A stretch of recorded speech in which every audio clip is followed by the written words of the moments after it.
going to start with the Pledge of Allegiance.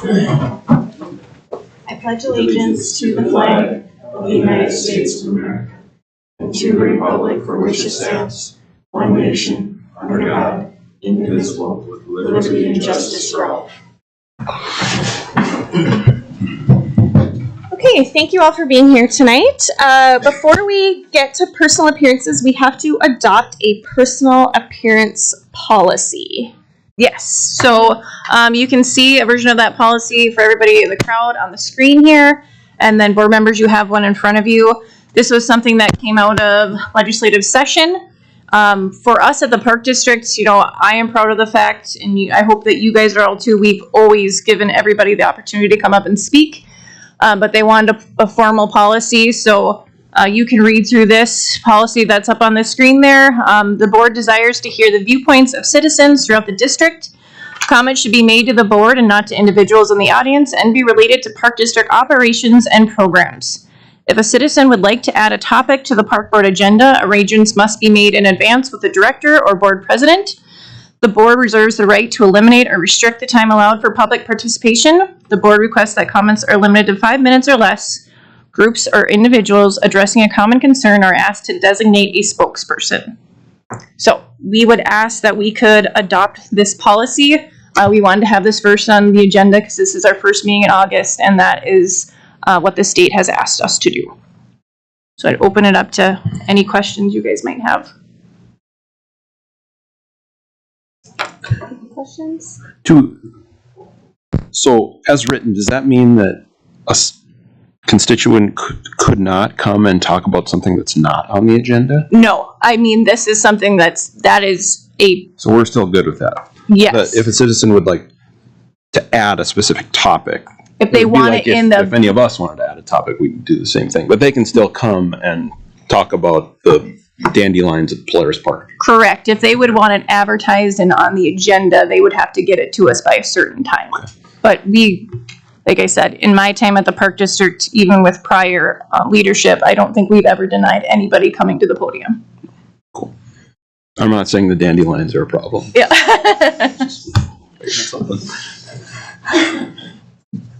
I'd move approval of the plan as presented. I'll second it. Okay, it's been first and seconded. Is there any further discussion? Any further discussion? Okay, all in favor, say aye. Aye. Opposed? Okay, thank you. So with that, we will go right into personal appearances. Are there any personal appearances tonight? Okay, Brady Martz, if you would like to present at this time, we'll jump you ahead.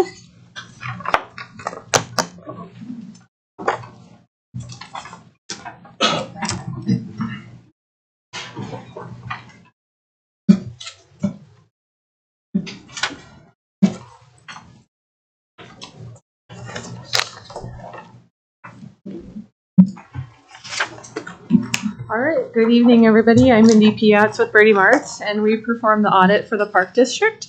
And so I'm going to go over those results with you tonight.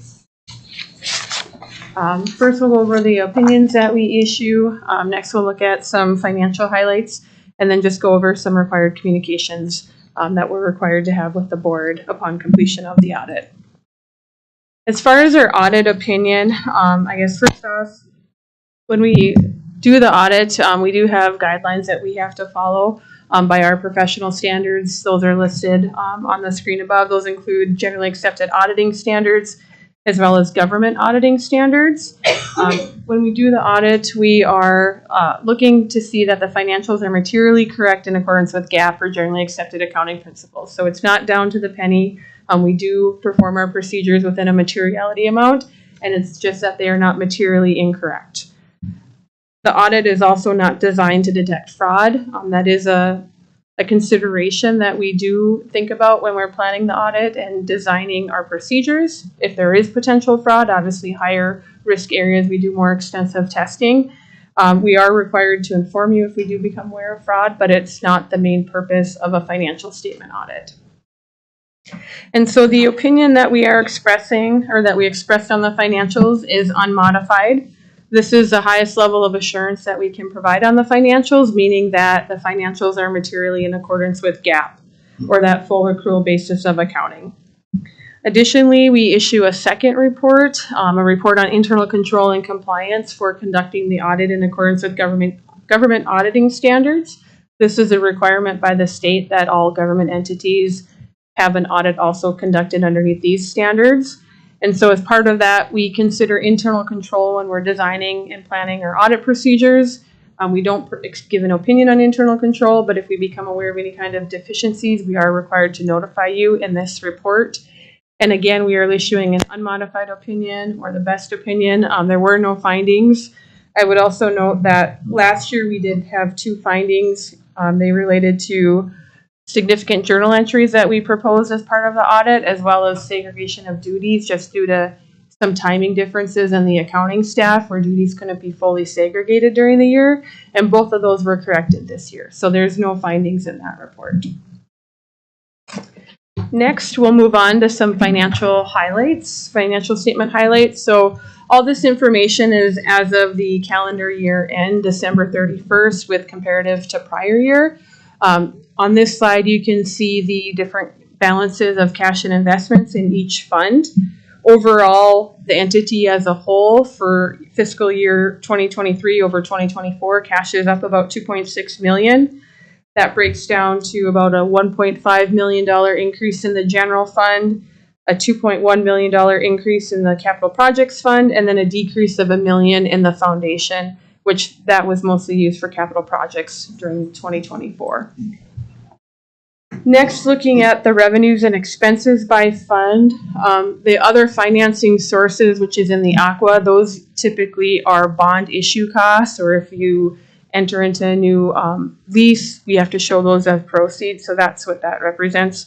So overall in the general fund, there was about $11.5 million of expenditures and $13 million of revenue in blue, so coming in more money came in than what was expended out. Debt service fund, that one was pretty comparable as far as how much money was coming in versus going out.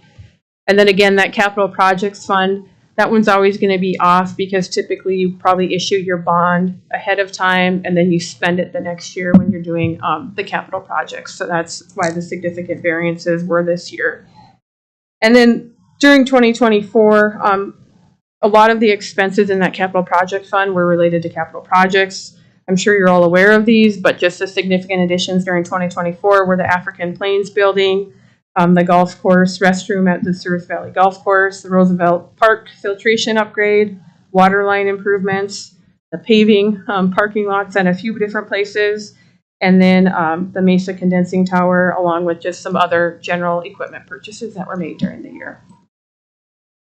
Next, looking at general fund expenditures. So overall expenditures for the fiscal year were about $11.5 million. This represents about 48% of your current fund balance. So fund balance is like your equity, your residual equity of what's available to spend. Last year, I think it was like around 23. So I'm assuming you modified your budget to try to get that up a little bit, or were more prudent with spending. So that represents about 6 months operating expenses, which is a much stronger financial position for the park district. As a government, you don't want to have too much money sitting aside, but I think last year you were at 3 months, which is a little short. Not short, it's a little tighter. So it was a nice improvement to see that up to 6 months, and I think that's a healthy amount. Obviously, the largest expense in the general fund is the park operations at 70%, or about $8.1 million in the blue, and then the recreation at 17%, and that was about $1.9 million for the fiscal year. Next, looking at the fund balance, I guess the purpose of this slide is just to indicate that there's different restrictions and uses for the fund balance or that residual equity in each fund. So the general fund, all that money is unassigned. It is available for the park district to spend however they see fit for park operations. The money in the debt service fund, the capital projects fund, and the foundation can be spent. It just is restricted for uses. So within the debt service fund, that money has to be spent specifically for payment on debt. And in the capital projects fund, that has to be specifically spent on capital projects because bonds were issued for that purpose. So just understanding that you can spend the money, but it has different purposes for how to spend. Next, looking at the debt of the Park District. So on the left is the actual principal balances as of 12/31, if you want to know by type. On the right-hand side are the total principal and interest payments for the Park District indefinitely until the bonds are paid off. So on average, you're at probably that $3 million range. It slightly dips down. And then towards the end, they're just grouped in 5-year increments because that's the financial statement presentation in the notes. But just making you aware of the debt that the Park District does currently have. Next, looking at the budget versus actual for the general fund. So as I previously mentioned, the general fund had a good year as far as increasing its overall fund balance. Part of that is more revenue came in than what was expected. So higher revenues of about $395,000. And then on the expenditure side, expenditures came in about $1.6 million less. And then the bond proceeds and transfers, that's not something that's budgeted, so that's why there's no amount there in the blue for that section. Last part of my presentation, as part of our audit, we are required by our professional standards to go over these items with the board just to make sure that everybody's on the same page as far as items that or the AICPA deems significant for the board to know. The first one is in regards to estimates. So there aren't any sensitive estimates that the Park District has on their financials. They do have estimates for depreciation. There's estimates for the net pension liability. However, those are not subject to a lot of management scrutinization. They're pretty straightforward. They're easy to test. If there would be, we would be testing those in more depth to make sure that we're comfortable with the estimates that management is using. Also, during the audit, we didn't become aware of any kind of unusual transactions. We didn't have any difficulties or disagreements with management or obtaining information. We did have a couple uncorrected misstatements. So during our testing, if we come across differences, if they're not material, we just kind of set those to the side and keep track of them in total. And then at the end of the audit, we look at them and discuss with management to see, okay, do you want to post these entries or not? If they don't materially misstate the financials, they aren't typically posted. And the ones that we did have, they related to a difference in some tax revenue accrual and then a difference in some money that we confirmed with the state to what was recorded. They weren't material. A lot of times they're not recorded because they're not material, or they might be estimates of what they are. So just letting you know that we did have a couple of those. Also, as part of our audit, we do request representations from management. So them signing a management representation letter, basically saying that they've given us full access to all the information, they've responded to all our requests, and that they agree with the overall financial statement presentation.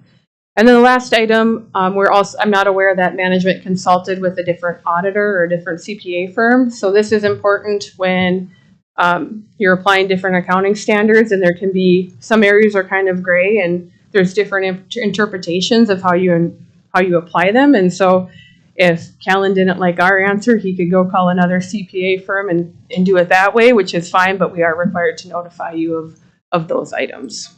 But none of that did happen. And then the last item to go over, in addition to the financial statements, we did issue a separate management letter. These are just some housekeeping items that we came across during our audit.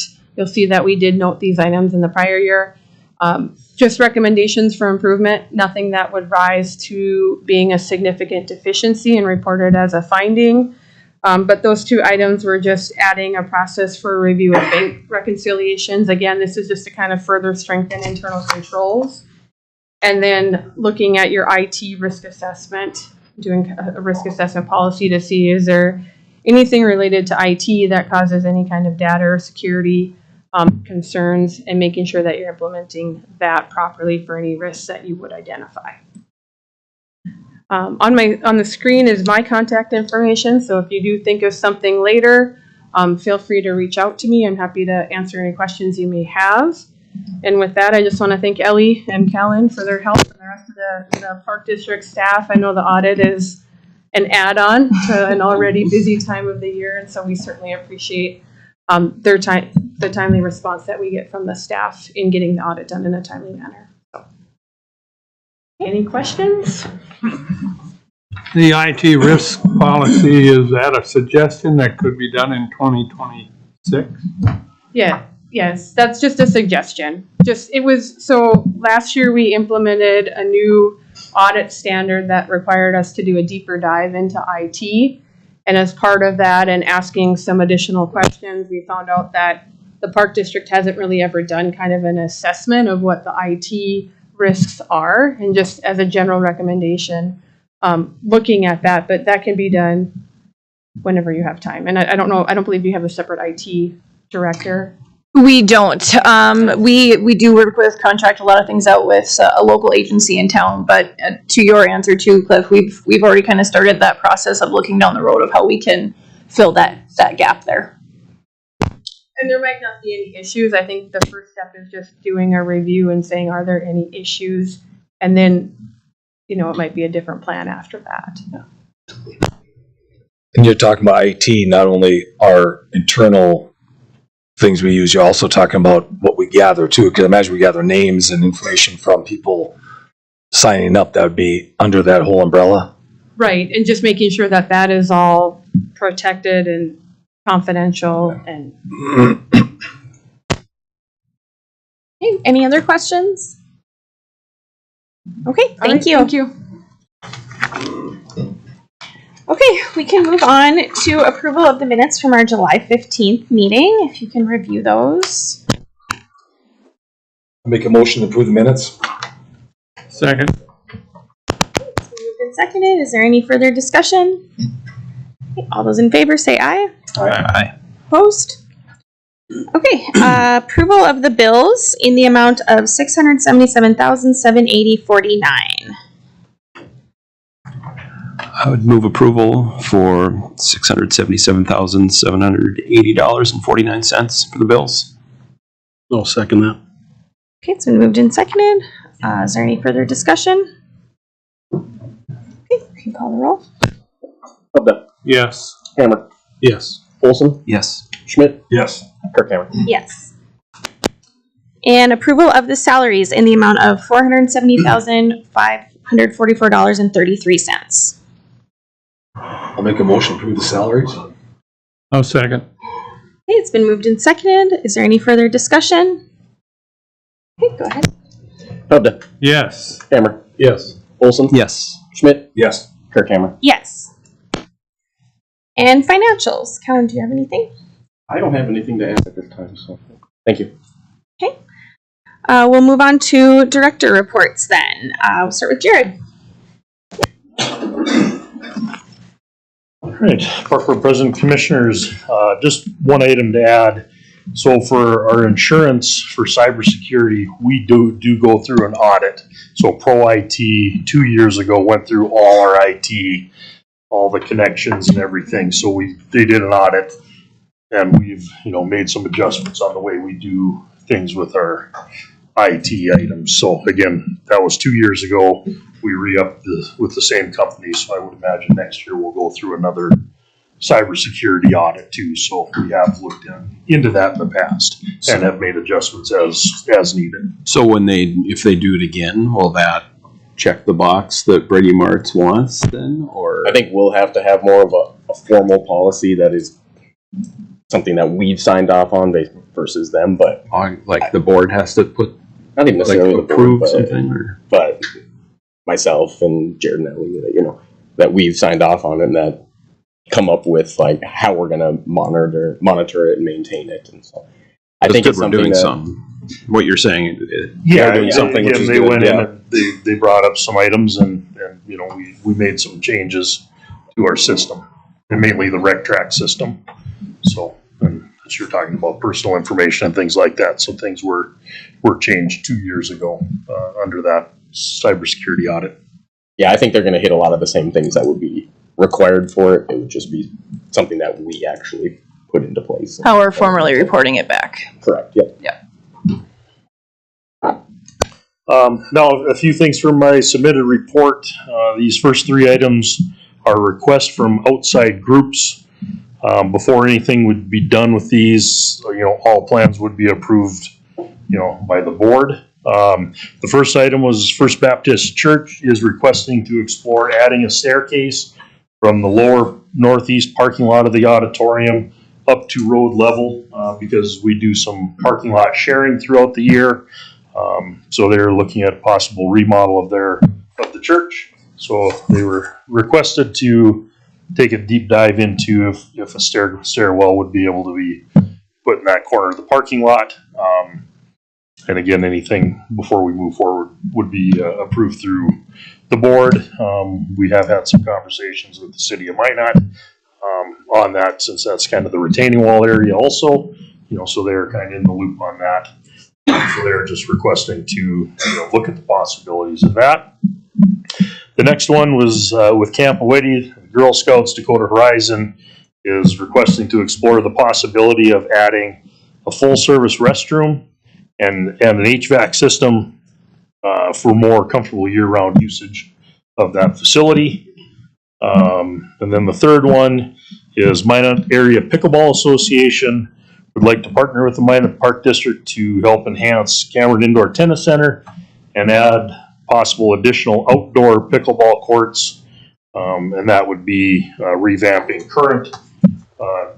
maybe a current neighborhood tennis court to pickleball courts.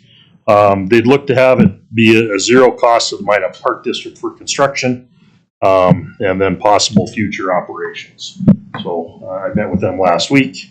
They had a little presentation. They said, well, first steps would be bring it to the board to look at these possibilities. And again, before anything would move forward, things would come back to the board for approval. So if you're okay with that, I can move forward with those requests for those three organizations.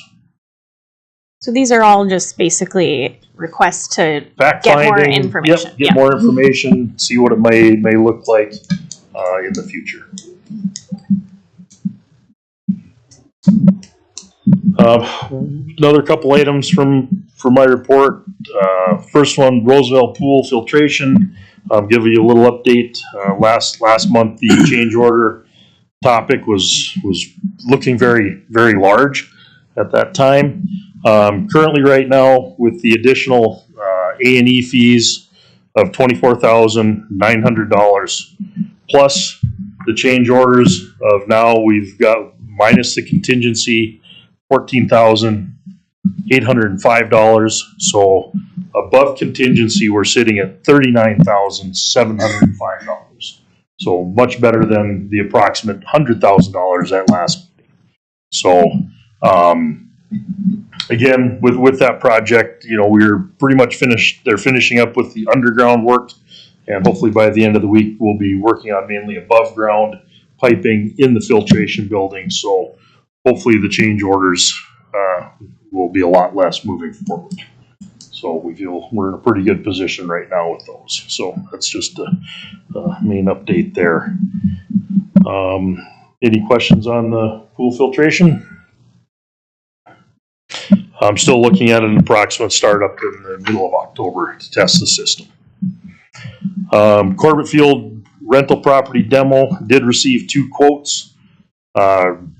Both came in under bidding requirements, so we could accept one of the quotes to move forward with the demolition of those rental properties.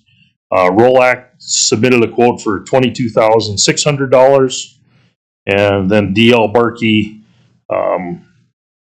quoted $23,500. So those quotes for the demo of the rental properties, they don't include any asbestos abatement if there is any asbestos in those buildings, but they both don't feel there'd be in those construction of those buildings. So I would recommend we move forward with Rolac at $22,600 to be the work to be done after January 1st and prior to the baseball season of April.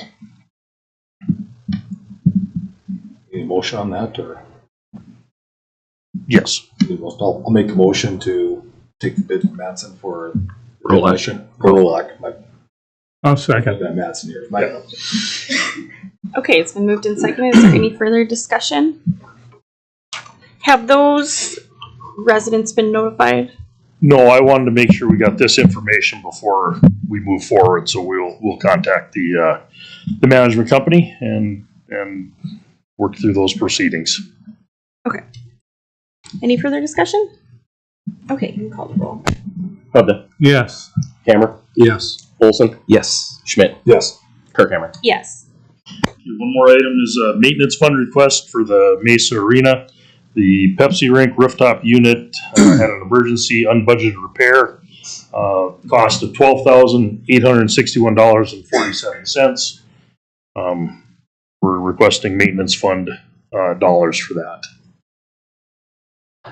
We wouldn't have fixed it. Bob wouldn't be able to be putting ice in right now. It'd be too humid in there. I'd move approval for $12,861.47 for the repair. I'll second that. Okay, it's been moved and seconded. Is there any further discussion? Hubda. Yes. Hammer. Yes. Olson. Yes. Schmidt. Yes. Kirkhammer. Yes. I can answer any other questions to my submitted report. I will be back up under old business for a few items. And then if there is no questions, I would, Ann is not here tonight. So she sent me something to read to the board. So this is Ann speaking right now. I apologize for not being at the meeting tonight. My daughter has her first college volleyball tournament of her senior year at Mayville State. Her season is a very big part of the timing of my retirement. I still wanted to take this opportunity to thank the Minot Park Board for the support over the years and share a couple of thoughts with you before my retirement on September 2nd. I've worked for the Minot Park District, City of Minot, in the rec department for basically my whole adult life. It is amazing how fast 30 years goes. I've seen so many changes over the years and worked with so many great people, but I can honestly say that the last 6 to 7 years that I have worked under the Minot Park District have been some of the most fun and rewarding years of my career. The people who work for the Minot Park District are second to none, and I have always been proud to tell people where I work and what a great people I work with and for. I know I've made some lifelong friendships here. The future of the Minot Park District under this leadership and this staff is bright. Although there is a part of me that is not quite ready to walk out the door, there's also another part of me that is looking forward to seeing what new adventures lie ahead. I will always do whatever I can to support the Minot Park District and its efforts. Thanks again to everyone for all the great memories. Sincerely, Ann. Well, I am, for one, I'm glad that Ann was not here because I'd be more of a mess than I already am right now. But on that note, you guys do have an invite for Ann's retirement party with the Minot Park District. We're just going to do a little scramble at Wee Links on the morning of September 2nd. So the board is invited to that. If you'd like to join us, you can RSVP to that. Okay, thank you. I'll try to answer any questions on Ann's report. If there's any. Okay. What's that, Steve? One question you brought up last time at Southfield Complex, they got that container up there. Yes. On the east end, right? It's the west end, east end of the west end. Yeah, exactly. So are they gonna? It will either be painted or wrapped. Okay. So yeah, they just haven't got to that yet. Yeah, But they will be. Okay. But it will be painted or it'll be wrapped. Okay, thank you. All right, moving on to Steve. Thank you. First of all, I'd like to thank Shannon for her beautiful flowers this summer. We've had a lot of people come out and compliment on it. Actually, people take pictures in front of them. They're so beautiful. Then Troy, he went over and planted some trees for a barrier for us at the Links, which junior golf will pay for, but it's going to protect one of our tee boxes. I'd like to thank Eric for, if we have a problem out there, his crew is there almost immediately. And then thanks to Cammie for getting the golf course in great shape. She's done a wonderful job. And she's working her tail off. And then the other thing that we've been asked to host the state match play next summer, July 16, 17, 18. I think I need board approval if we would host that. It does bring quite a few people to Minot. And it's a match play, so it shouldn't tie up the whole day, but it is a state event. And then I also would like to thank my staff. It's been a hard year, a busy year, so they're all getting a little worn out, but we'll make it to the finish line. But I've got a great staff, and they do a great job. Okay, so are we needing to vote on this? Pardon me? Are we needing to vote on this today then? I think we have in the past for state events. Mhm. Yes. I'll make a motion to host the state match play, North Dakota State Match Play, yes. 16th, 17th, 18th. I'll second it. Okay, is there any discussion? Okay, all those in favor say aye. Aye. Opposed? Okay, thank you. Thanks. And Cammie. I just want to thank my staff. This is the last week of our seasonal summer staff before they go off to school. So I just want to thank them for the busy summer we had, and I'll take any questions if there is any. Any questions? Okay, thank you. Zoo, Logan. The only thing I have to add to my report is a big thank you to the maintenance department, Jared Olson, and forestry for helping with some bear exhibit improvements. The bears have been enjoying everything that we've done to increase their well-being.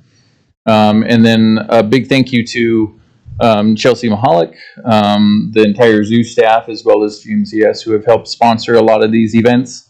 They're really driving the gate. With World Tiger Day, we had over 850 people. World Lion Day, we had about 843. And those are the types of numbers that we want to see at the zoo. So at this time, I'd answer any questions that you guys have. Questions? Okay, thank you. And Mesa, Bob. All right, just a couple updates for some projects happening. Goodman Electric finished the Pepsi rink light replacement last week. If you haven't been in there, bring your sunglasses, as all three rinks now are nice and bright and look great. So I can't wait to have the public get in and the out-of-town teams come in to see the new lights. But he did a great job and was great to work with. The roof replacement is complete on the Eck and West rinks. They are now down on the little ice resurfacer room of those two facilities, finishing up that this week, and then they'll clean up, and then we should be done with that. And with the monster rains we've had in July, we've had no leaks, so that's another good group that we worked with, and they've done great work and been good to work with. So thank you to them. Pepsi rink ice install, again, thank you for approving that. We did get that unit fixed, and this is not ideal temperatures to be making ice in. We started yesterday. We just got done painting at 4 o'clock today, 2 days. So my crew's getting older and we're more aches and pains, but we seem to be getting ice installs done quicker. So thank you to them. We'll start logos tomorrow, the textiles, and hopefully be done Thursday. If not, we'll finish that up at the end of the week or right away on Monday. We should be done Thursday with that. And then that rink will start flooding, and that'll open up after Labor Day. But that's going well, and again, no moisture, so that's another good thing. Thanks to maintenance and Eric also from our staff. When we took the ice out for 13 days, we put the sled boards in, and I think a day and a couple hours into Tuesday, we got them all in. Jelmer Carlson came, who helped us 2 years ago, and so that was one of the smoothest installs he's done without his crew. So Eric's crew knocked it out of the park, and I know they're busy with other things, but thank them for that. They also replaced some of our Pepsi boards and kick plates and tightened some screws before we put ice in. And then Sean has been busy with their ice resurfacer maintenance and all that. So again, thank you for all your hard work. And the last thing is you have the yearly calendar. Brian's here. I want to thank him for the Hockey Boosters for helping me go through that and get that all put together around his tournaments and events. But we'll have a few miscellaneous games here and there from Minot State yet that they usually play Jamestown a few times during the week and that. But overall, as you can see, it's going to be another busy upcoming year. And we'll start after Labor Day. So we're looking forward to the season. And if there's anything you have questions on, I'll be happy to answer with this time. Okay, any questions for Bob? Okay, thank you. Move on to maintenance. Eric.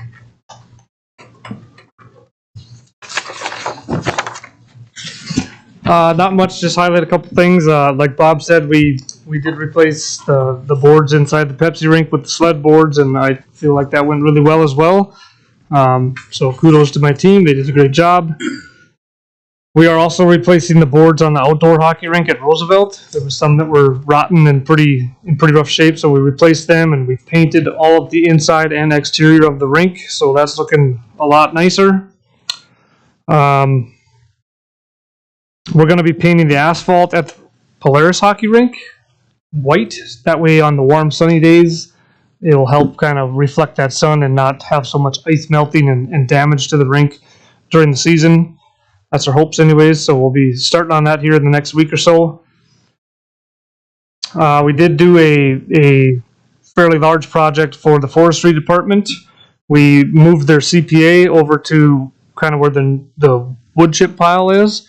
Kind of built a new CPA for them, made it larger for them.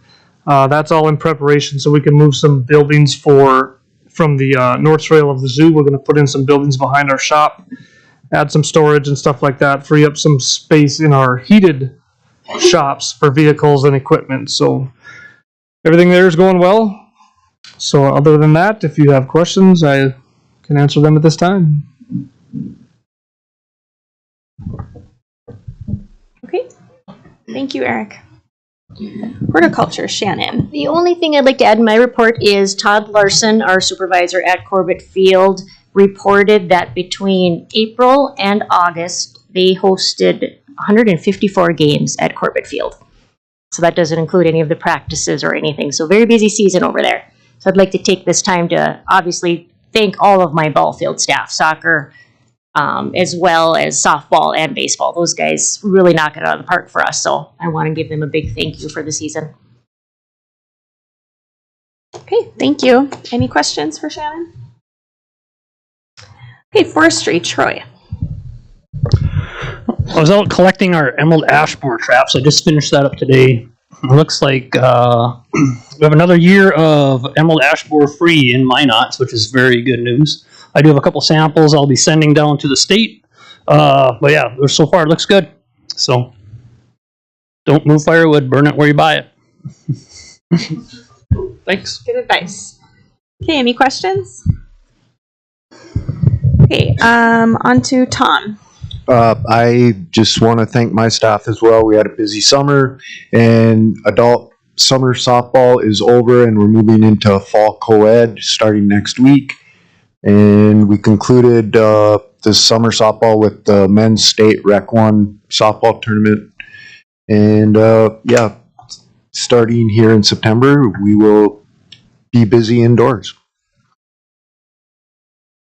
Okay, any questions? Okay, thank you. We heard from Anne, so we'll move on to tennis. Mark. I'd just like to highlight maybe three things. August 1st, we finished our 8-week summer tennis camps. I'd like to thank all the parents and the kids, most of the kids, and the staff for really helping out and being supportive. It was a great experience for the kids this summer. One of the best, I think. Two, this weekend, Friday and Saturday, we're having the big tennis Minot round robin, which is kickoff for the season. So Hammond Park and Cameron Indoor will be real busy. 6 teams are coming into town, so that's an exciting weekend coming up. And then lastly, next week, we're starting our kind of back-to-school tennis clinics for kids who want to keep in the sport that we have an interest in. So pretty good. Okay, any questions? Okay, thank you. And now we'll welcome our new Director of Marketing Development, Ashley. Hello. I just want to touch on 2 things off of my report. We're working on a couple of grants right now. One of them is the Garrison Department grant. That one is going to be an inclusive playground is what we're going for. And then the second one is we're doing a Homeland Security grant. We're looking on getting some new security cameras at the Is the Garrison diversion grant that would go toward the proposed port in place, right, at Shields Complex, South Hill? Cool. Okay, any questions for Ashley? All right, thank you. Okay, on to new business. We took care of the public appearances policy already. Facility advertising. All right, this is an item that we've kind of went over for the last few years, but we don't have a former policy in place. And I would like the board to weigh in on it in regards to our facilities and user groups requests. So currently, we don't have anything that says yes to bar or gaming advertising. What I would recommend is we have a policy in place for user groups that we approve all ads in reference to bars and gaming. And then along with that, that they would have the stipulation for any user groups that come in and are renting that facility, there would be a way for those to be covered up at the request of whoever's renting that facility at that time. But it is a request that we've had repeatedly for the past few years. So I am opening it up for questions from the board. I know that other park districts have something similar in place where they're able to cover up if the user group that comes in and doesn't want those as a part of their event. So you're saying you're going to put together a plan? Yes, yes. That would just have that stipulation in all of our user group agreements that we already send out. Is it something that the board is going to have to approve then, or can you guys just... If you guys give us the direction that you approve, like, we can just get it a line in there. It would basically just be another line that would go in their user group agreement. Gotcha. Are we talking about like a major, I don't know, like a basketball deals here and they don't like the advertising? We're talking about... It would have to be something that could realistically be covered up and uncovered. That would be part of that stipulation. Yeah, we're not going to have a scissor lift come out to cover it up. So there would be restrictions in that, yes. And it has to be like bar alcohol related, right? Right. If I don't like your business, I can't request that we cover yours. Nope, Okay. No, we won't go down that path by any means. And as I said, it would be something that all those ads that would be related to these would be something that we would approve before it would ever be put up at one of our facilities. So we're talking user groups advertising. Correct. Yeah. Yeah. Not park district advertising, we're talking. Yes. So you want a motion? I do. Well, I'd make a motion to direct staff to formulate a plan and implement it. Is there a second? I'll second it. Okay, it's been moved and seconded to allow Park District staff to move forward with the modifying the facility advertising for user groups. Is there any further discussion? Okay, all those in favor say aye. Aye. Opposed? All right, thank you. Old business. We did the audit presentation, so we will move on to the Minot Parks GMZS agreement. Yep, so I gave you guys a short update last month. We do have Jenny and Callie in the crowd tonight from GMZS. So I just wanted to let you guys know we do continue to work on the agreement between the Minot Park District and GMZS. Goal for timelines is that we would be able to bring a draft for you guys at the September 16th board meeting and a deadline of October board meeting, which is October 21st, so we can be at final approval. We can get this thing going and have it on the shelf and ready to go. Would be my update for you guys at this time. Okay, so these meetings that are still going on, I feel like it's important for us to have board representation in these conversations. So at this time, I'd like to appoint Perry Olson from the board, as well as Ellie, Jared, and Callan to attend these meetings to reach an agreement with GMZS. And then we'll look for those updates at the September board meeting and shoot for final approval in October, as you stated. Okay. Is there any further discussion on that this time? All right, thank you. Yep. Visit Minot Visitor Center update.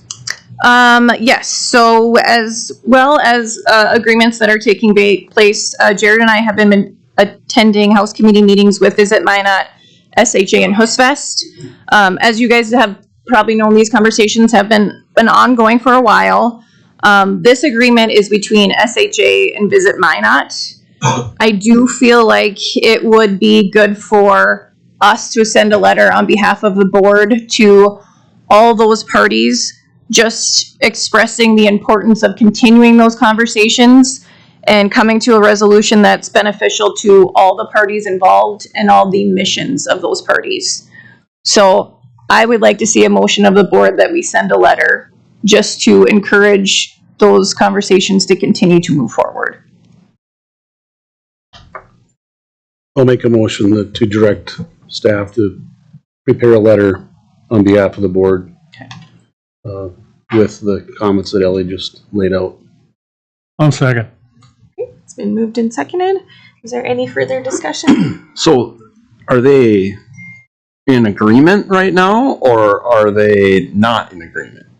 I think it's ongoing conversation, negotiations. Because Visit Minot wants to do some changes and take on more of the expense, right? Is that kind of where it's at? They want to make some improvements to the facility, correct? And they need SHA to approve it. They have to as it is right now. come to a common understanding, correct? So is the letter going to be taking a side, or is the letter just, we want you to figure it out? For us right now, we can't, I mean, I guess if we would want to move in that direction, but I think encouraging them to come to an agreement is the main goal. Is there any sort of like timeline or like time sensitiveness for the improvements that Visit Minot wants to make? I think sooner rather than later is their goal. I think they would like to see them within the next 6 months, realistically. I don't know if that will come to fruition. Yeah, I mean, I think, like, I've talked to some Visit Minot on this a little bit, and I think what Visit Minot is proposing, I'm in favor of. I think it protects the taxpayer, you know, which ultimately owns that building. I hope that the agreement that they can come to is to move forward with what they are proposing. That's why I asked, is the letter directing in one way or the other? I know we have a motion out there. This has been ongoing for a long time. It has obviously. been, yep. And so I guess I hope the letter stresses, like, let's get this thing done. Like, we gotta figure it out. I mean, we can't just sit here and twiddle our thumbs forever on it. But Is there any further discussion? Okay, so just to recap, the motion on the table is just to allow staff to draft a letter to encourage them to come to an agreement. Okay, all in favor, say aye. Aye. Opposed? Okay. I would like to further a little bit on this. Sure. I'd like to make a motion that that the board supports Visit Minot's proposal for the up.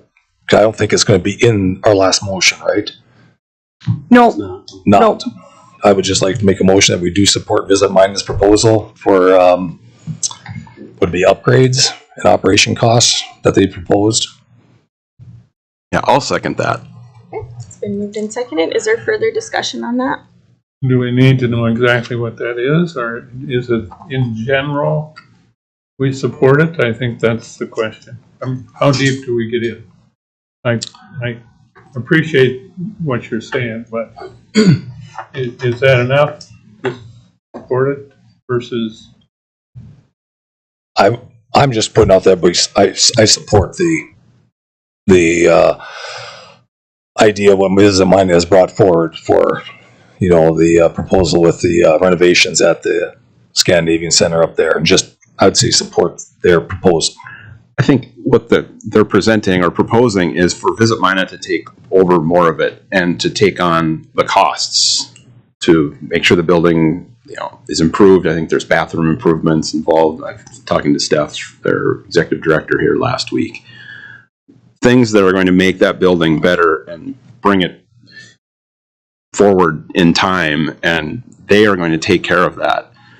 Yeah, it's a building that's aging, and I think by supporting what Visit Minot wants to do, I think we are protecting our constituents, the taxpayers, and not running into a problem in a few years where we've got trouble and we've got big expenses there. I mean, I think they can come to an agreement. I hope they do. But I'm in favor of taking a side. I guess I like what Visit Minot's planning to do, and I'd like to see that happen. I'm on the same page as you guys. I guess maybe it's a question for Pete. And we're SHA is the landlord, correct?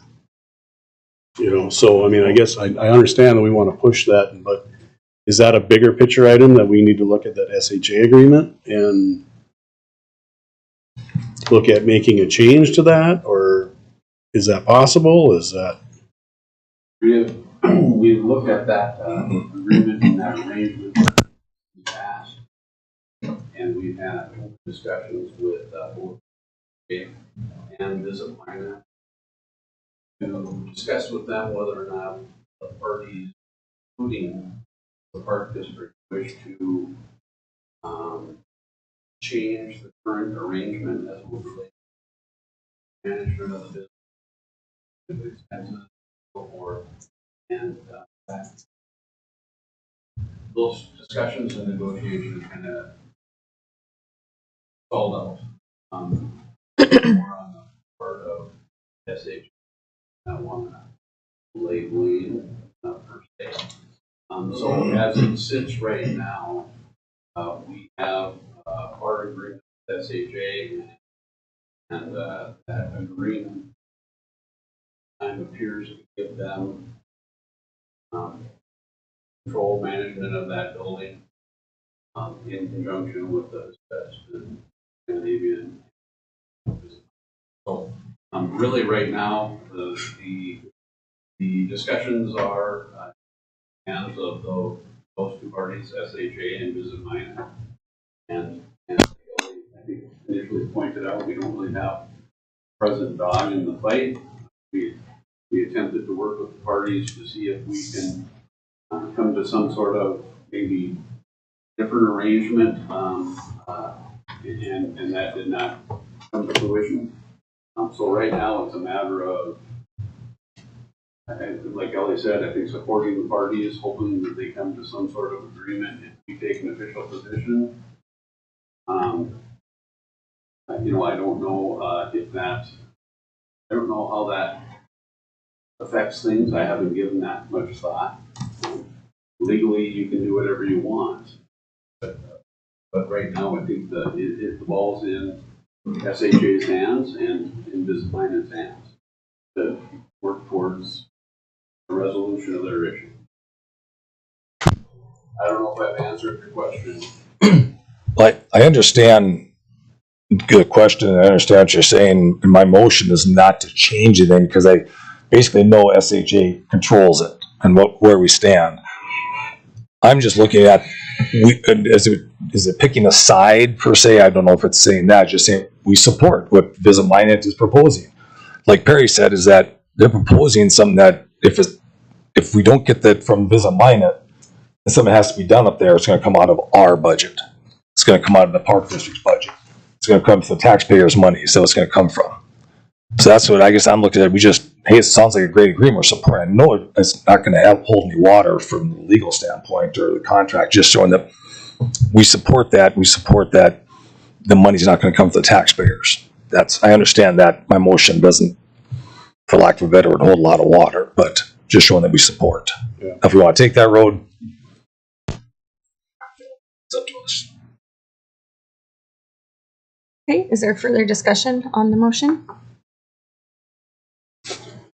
Okay, so the motion go ahead. Sorry, I just one last thought is, like I said before, I support this. I think it's a great idea. Is what if the letter doesn't do anything? What's the next step? I mean, that's kind of where I was alluding to. Is I think I guess we'll find out here in a second when we vote. But I think we all want to get over that finish line and get this building moving in the right direction. I think Visit Minot wants to do that too. But I guess I'm just And haven't we kind of looked at that over the last few years? And the answer was that there's really nothing that we can do.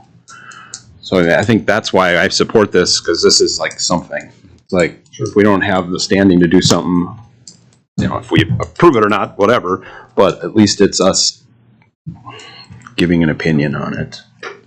Does Visit Minot have a time frame? I mean, like you said, sooner than later, but I guess I'm just thinking if our letter of support of this doesn't move anywhere, what's our next? I mean, eventually, is that they're going to walk in and hand us the keys and say we're out, we're done? I mean, I would not put words into their mouth by any means, so I wouldn't go as that far. From my perspective, the next move is they are working on their agreement. I know there would have to be an amendment between the agreement from us and SHA in order for Visit Minot and SHA to come to their final agreement. So there'd have to be some amendment to that agreement to come in front of us, which we should see here in the next couple of days after talking with Steph from Visit Minot. So I think in order for that to happen, we would need to start working through our agreement once again with SHA. I can certainly request a meeting with SHA to see if that is something that they are open to, if that would help us get to the end goal, which I believe is to have those parties that are in the building stay in that building. It makes sense for them to be there. It's a beautiful welcome center. But once again, right now, we don't really have the means to be able to get in the middle of those conversations, but I think we can help get them to that point. Do you believe that my motion would hinder that? I don't believe it will hinder it. My opinion is that I don't know that we would necessarily hurt that process. But I think us sending a letter that we really want this to come to a resolution, we are here to meet with them and get them to that point. But that we're in support of everybody continuing to move forward. Yes. Thank you. Just a thought, for the board consider on this motion. I guess I would suggest that the board ask itself whether there's an urgency that is facing the board at this time. When I say urgency, a month or a 2-month period, you know, something has to happen.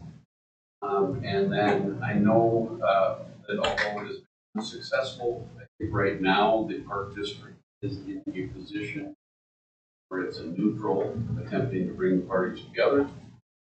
And I think the board needs to take into consideration whether this motion, and I'm not trying to speak against it, but the board needs to ask itself a question if we want to continue in that neutral position, trying to bring the parties together, or whether this motion potentially jeopardizes that.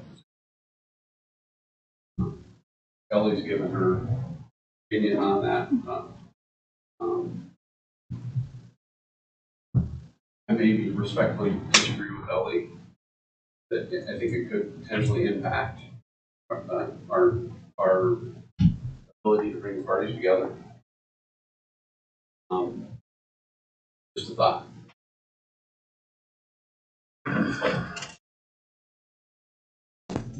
Okay, I'm fish out of water now. I don't know. With that, rules work, I would say my motion. I mean, I think so, but I don't know. Okay. Second would have to Yeah, and And then you'd have to do a second. I'm fine with it too. I mean, I'll say all my comments still stand. I mean, this thing has been going on forever, and like I want us to get to a solution. So I would say my motion. And the second. We need a second. Yeah. To rescind it? Yeah. Oh, I'm sorry. good with it. Okay. Yep. Okay. You withdrew your motion? Withdrew my motion. And maybe another thought that the letter could be a little stronger in terms of let's get this thing figured out and we're not gonna go forever. I don't know how you phrase that, but it's been going on a long time. And that might be our next step down the road if they can't get this. I do appreciate Pete's thought that if we're in a neutral position, blessing one side does take us a little bit out of that neutral position. So at this point, I agree with withdrawing.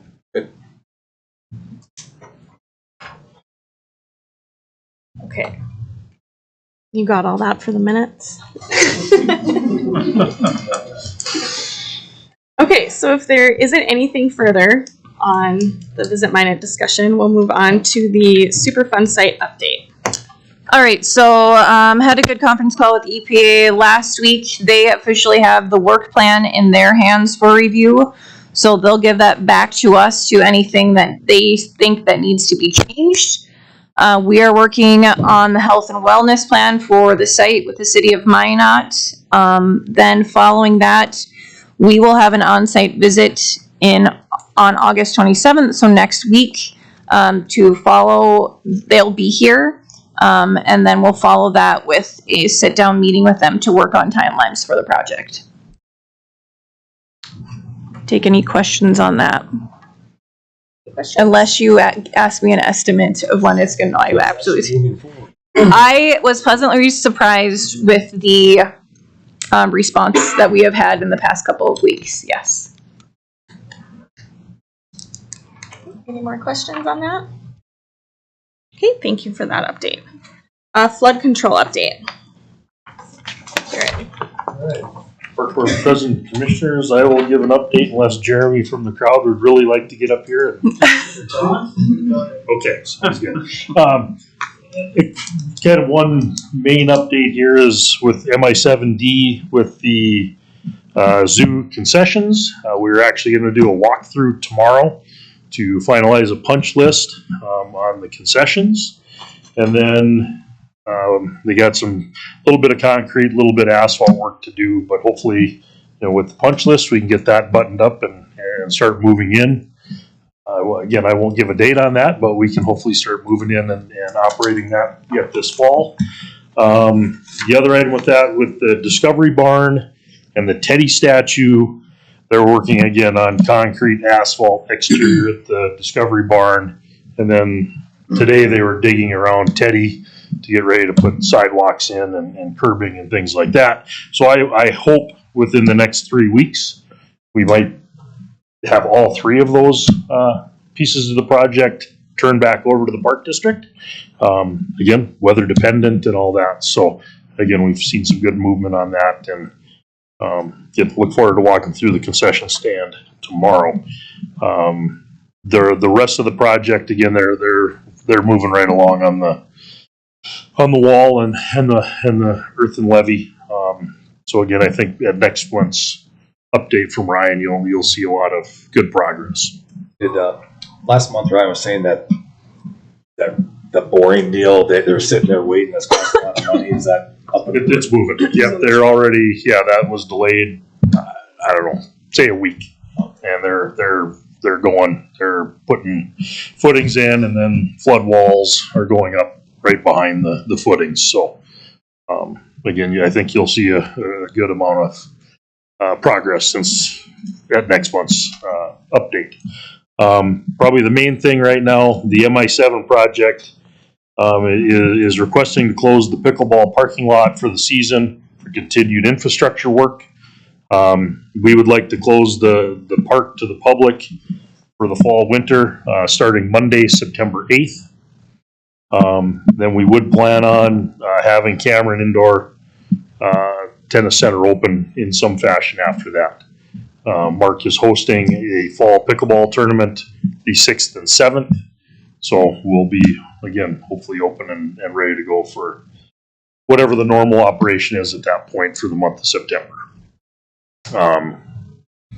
They're up against it with concrete work to get it all completed before freeze up. Okay. Are there any questions? Anyway, thank you. We'll move forward with that, and I'll move right into Yep, the equipment the bid. equipment. I'll do the easy one first. We put out for bid the administration copy machine. We opened that bid on the 14th. We had one submission. It meets or exceeded specifications. We would recommend going with advanced business methods as presented, 60-month lease. And that's what our last contract was on the copier. I'll make a motion to accept the bid from Advanced Business Solutions. Second. Okay, it's been moved and seconded. Is there any further discussion?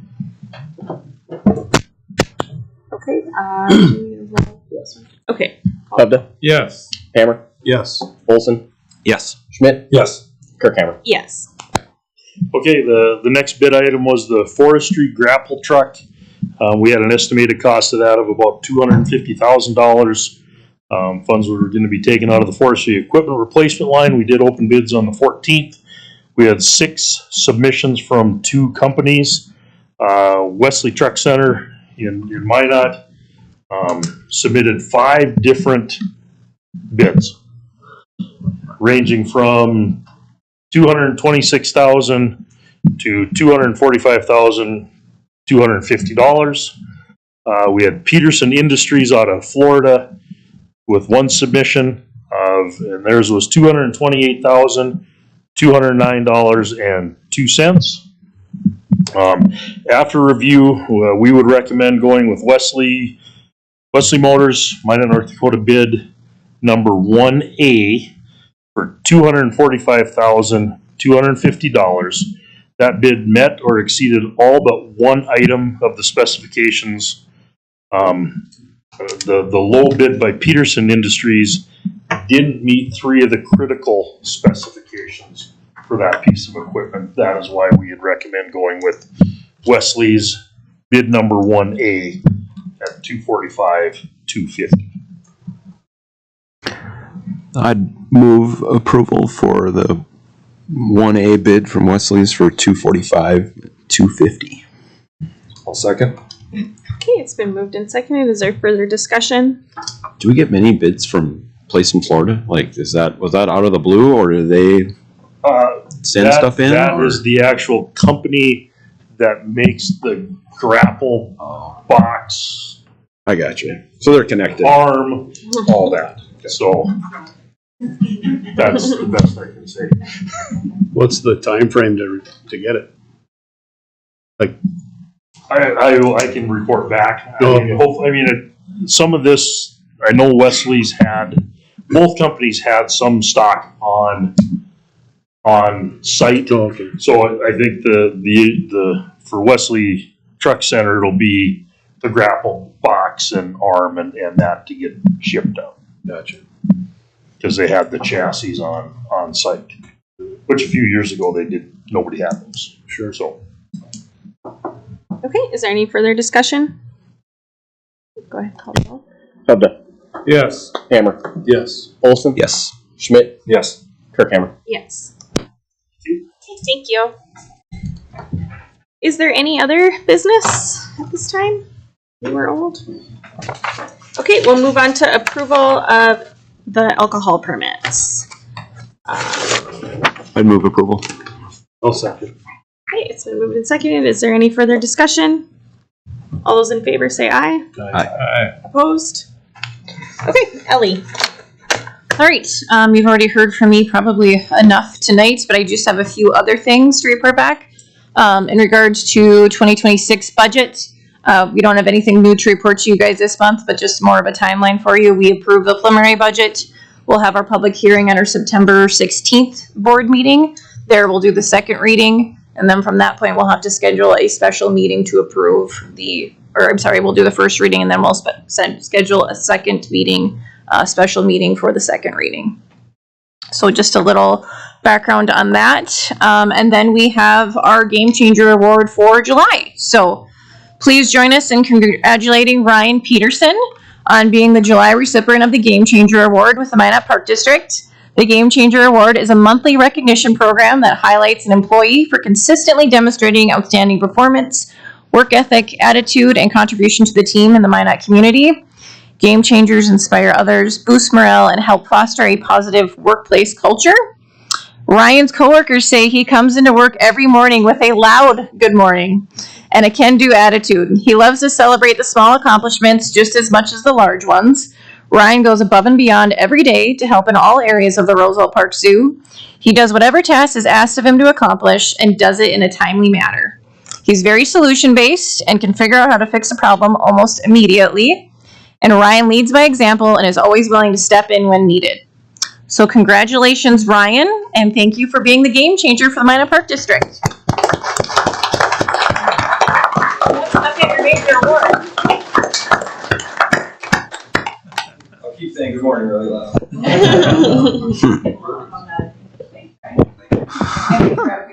Okay.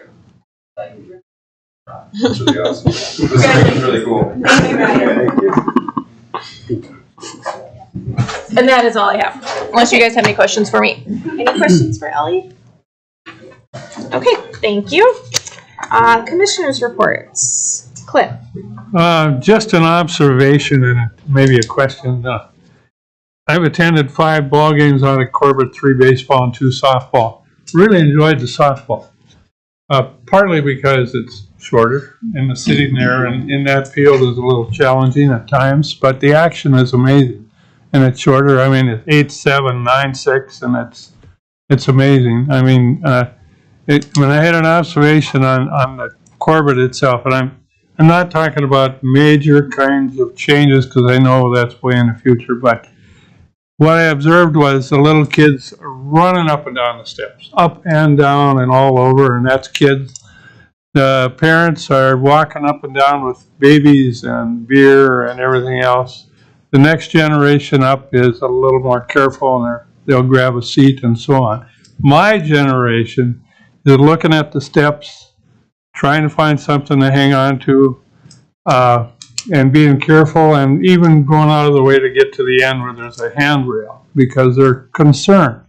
And I am too because balance is not so good anymore. So I know it's impossible to put handrails all over out there, and I looked at that and I didn't come up with a solution, but I'm wondering if our staff could take a look and maybe, for instance, there could be a section that my generation could be hot tots help get to and have a few more handrails. Maybe you just have 2-footers on the table or something. I've known of 2 falls. One was a great big guy, a friend of mine. He fell up and didn't get hurt too bad. The other fall, I don't know the results of it, but I was told about it. So it's just something I hope we can take a look at. Not spend thousands of dollars. I'm talking maybe hundreds and some ideas on a small area. I mean, it's if we recognize it and do a little bit about it and think about it, you guys are smarter than I am and maybe you can come up with something. So just an observation and a suggestion. Thank you. Commissioner Hammer? I went to 1 game too, Cliff, and my balance may have been a little adjusted towards the end of the game, but before the game was better. So, but I have nothing to add. Commissioner Olson? I'll just congratulate staff, Callan, especially you on the budget, or the audit, not the budget yet. We're getting there, but the audit was good to hear, and I know a lot of work goes into that with you and Ellie and everyone, so good job every year on that, and then just congratulations to Ashley on the new position. Happy to see you keep rolling with the Park District. Okay, and Commissioner Smith? Okay, that should be an advertising for the hot tots as babies and beer. As you said, walk with babies and beer. I'm going, that should be a good one. Just it's a couple things. It's really nice to walk around our areas for the Park District and listen to people. I was at the zoo, took 3 grandkids there, and you just hear the comments about people make. You know, you just listen to people when they come by and talk. Now, I was at the Tiger Cubs. I mean, who could not like Tiger Cubs, right? I mean, but it's just nice to walk around our venues like that and just listen to people and say, wow, I didn't even know this even existed in a small town of Minot. So, great job by the zoo staff with that. Another thing is with the auditorium, golf with individually, found out I was on the park board. He talked about having a wedding at the Armory, and he goes, I couldn't believe how little it cost me. And he goes, how great the staff was here. He goes, why would people spend $20,000 to go somewhere else when you can do it here and have the staff and do what they did? And he was just complimentary about how you guys ran everything. So it's good to hear those things from people that don't know that you're on the board and you hear that stuff. So thank you guys for your dedication there. That's it. Thank you.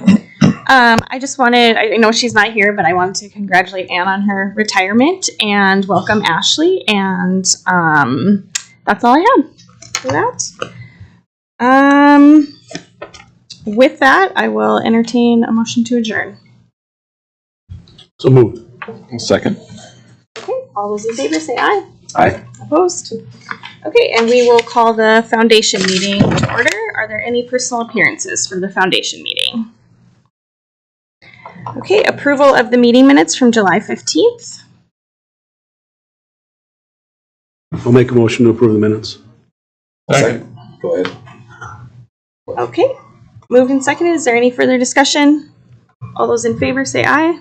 Aye. Opposed? And approval of the bills. First one is TC Nursery for $23,800 and the opossum exhibit reimbursement for $1,000 for a total of $24,800. I would move approval of both bills for the total of $24,800. I'll second. Okay, moved and seconded. Is there any further discussion? What were all the trees for? Those were along Burke Expressway, those 80 trees that were. Okay, perfect. Any other questions or comments? Okay, Kellen, call the roll. Hubda. Yes. Hammer. Yes. Olson. Yes. Schmidt. Yes. Kirkhammer. Yes. Okay, is there anything further? Just new. Shields Complex. The new business is Shields Complex shade structure. Park Board President Commissioners, I promise this is the last time I'll be up tonight. Again, just wanted to bring up the shade structure. Dakota Fence has already installed the framework for the shade covering for the dugouts, and then got an estimate from Beacon Athletics for the shade cloth.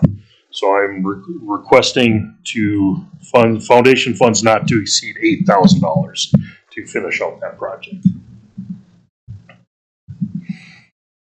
I'll make a motion to approve that. Second.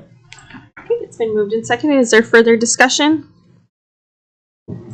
Okay, Kellen, call the roll. Hubda. Yes. Hammer. Yes. Olson. Yes. Schmidt. Yes. Kirkhammer. Yes. Thank you. Okay, sorry, now is there anything further? Okay, there's nothing further. A second. Okay, is there any further discussion?